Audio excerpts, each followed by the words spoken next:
kids, it's your old Uncle Bouncy Knees here to read you a bedtime story. It's called Why Mom and Dad Are Christians. Snuggle up. Every so often, Christians will defend their belief in one particular religion out of many by rhetorically asking, if Christianity were false, why is it the most popular religion in the world?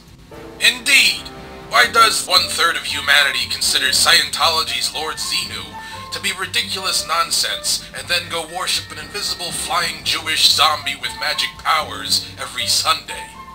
I'll answer that question for you. Whenever I ask these people what they believe the answer is, they usually say it's either because of Christianity's loving message, because it's a gut feeling, or that science doesn't know everything yet, and that means it doesn't know anything at all, and therefore the answer can only be Christianity, and not any of the other 10,000 other options they could have picked, or any of the conclusions they could have drawn on their own.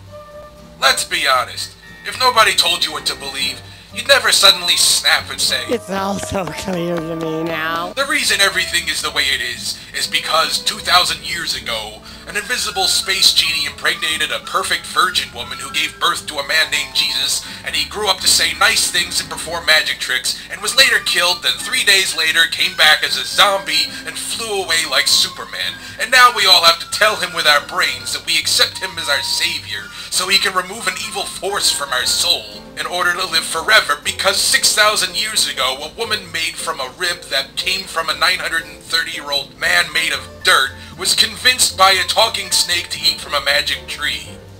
I'm sure someone could come up with that on their own. They may get a little violent when you tell them that you're out of crack, but hey, you found one. So how did something so silly and specific become so popular? In the beginning, the Roman Empire was a democracy in Italy, which was later transformed by Augustus into a full-blown Mediterranean dictatorship, containing many cultures and small religions. Since the unification of the land brought peace to the region, the grateful population began worshipping the human emperors as divine sons of God.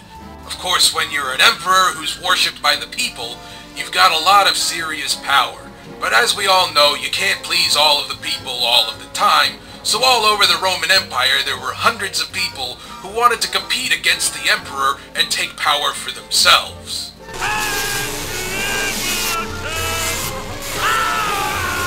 To this day, historians have the names and stories of at least 5 men from this time and region who claim that they were the son or incarnation of God, and were born from virgins, had magic powers, promised to deliver people from oppression, and gained many followers, forming cults that drained political influence from the emperor.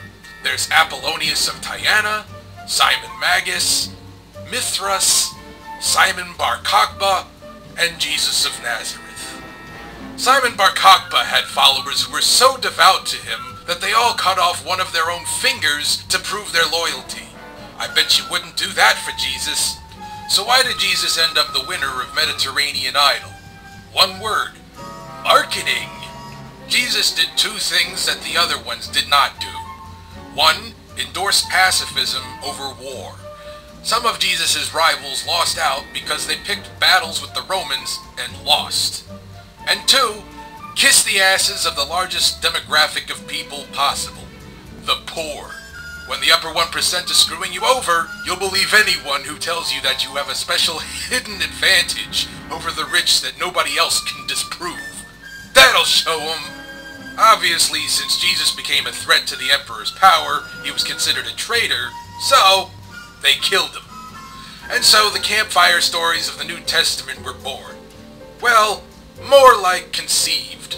After Jesus died, some sleazebag named Paul, who never even met Jesus, decided he wanted to change God's alleged perfect word, so he cooked up a lame bullshit story about how the ghosts of Jesus appeared to him in private, and gave him permission to add 13 more books to the New Testament, saying that Jesus trumps anything God says in the Old Testament, that Jesus is cool with slavery, and that it was okay to go around converting Gentiles.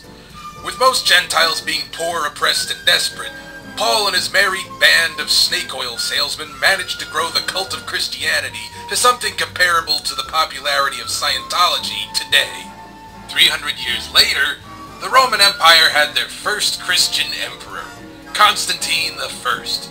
He legalized Christianity in the Roman Empire for the first time and killed all the other growing religions that threatened it. Nothing like self-interest. Constantine declared himself the leader of Christianity and formed a group of roughly 300 men called the Council of Nicaea. Their job was to control rumors and unify Christianity into an organized religion, because as you know, a perfect all-powerful being who has the ability to talk to humans just can't do it himself. These 300 men voted on little things like what books to keep, what to throw out, and establishing whether Jesus was literally or figuratively the Son of God. I will repeat that. 300 imperfect beings with penises voted on everything that you believe about Jesus. 50 years later came Emperor Theodosius I. You might want to remember that name, because if you want to blame one man for making Christianity the biggest religion in the world, it's this guy. Theodosius decreed in the year 391 AD that being a Christian was mandatory and made it illegal to believe in anything else, essentially converting 88 million people to Christianity in an instant. Then, of course, there were the famous 200 years of the Crusades, plus 350 years of the Spanish Inquisitions that converted Central and South American tribes into Spanish-speaking Catholics.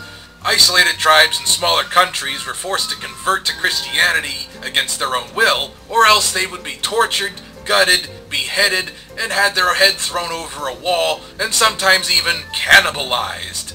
Next up, the British Empire. From the time of Columbus to World War I, Great Britain invaded about a third of the planet for money and power, and in the process, violently injected Christ's love into the regions they conquered. Next, the mostly Christian settlers of early America said to all the natives, "Hey Injuns! Jesus said we can take your land, and if you disagree, we can fucking kill you." This lie was known as Manifest Destiny, and so an entire continent of tribes was murdered and replaced with one nation under God. Fortunately, the people who wrote the Constitution weren't as barbaric and separated church from state because they learned from the British that it's a bad idea not to. However, at the same time, Africans were violently kidnapped onto boats, where many of them died as a result of poor travel conditions, were sold as slaves and considered non-human, and had their cultures destroyed and were converted to good little Christians with white-sounding names at the bloody crack of a whip. That's right, kids. If it weren't for Christians and Catholics banning other religions and committing these horrifying and grotesque atrocities for 1,000 years, Santa Claus would never have shoved his fat ass down your chimney for the pagan winter solstice, which was later declared Jesus' birthday, which was originally the birthday of Mithras, one of the guys that Jesus competed against on Mediterranean Idol. On top of all this, Catholics have a human dictator in a dunce hat telling them that the invisible space genie personally tells him that condoms and abortions are evil. So his followers breed like rabbits, making more followers, giving him more power. By the time Christianity brainwashed a third of the planet, science had just begun to find dinosaur fossils. We didn't even know the universe was expanding until the start of the Great Depression. It was too late. Nobody wanted to hear from 99% of the world's scientists that their loving parents and grandparents were fools the whole time. They just felt it was some kind of personal attack on them. Want to know why else some Christians don't believe science? Simple. They're impatient. But I'm throwing in with Jesus rather than throwing in with you guys, because you guys can't tell me how it all got here. You guys don't know. We're working on it. Physicists are working. When you get it, then maybe I'll listen. Yeah. See? Many Christians stick to their guns because they would rather take the first answer that they're given than wait for the real answer, because not having an answer drives them fucking crazy. And that, kids, is why Mom and Dad are Christians, and Jesus' message of love and peace is just so darn popular. Now, if you're suddenly finding that you're incapable of being a good person because this video exposed the source of your beliefs, maybe you should be asking yourself, what would Apollonius do?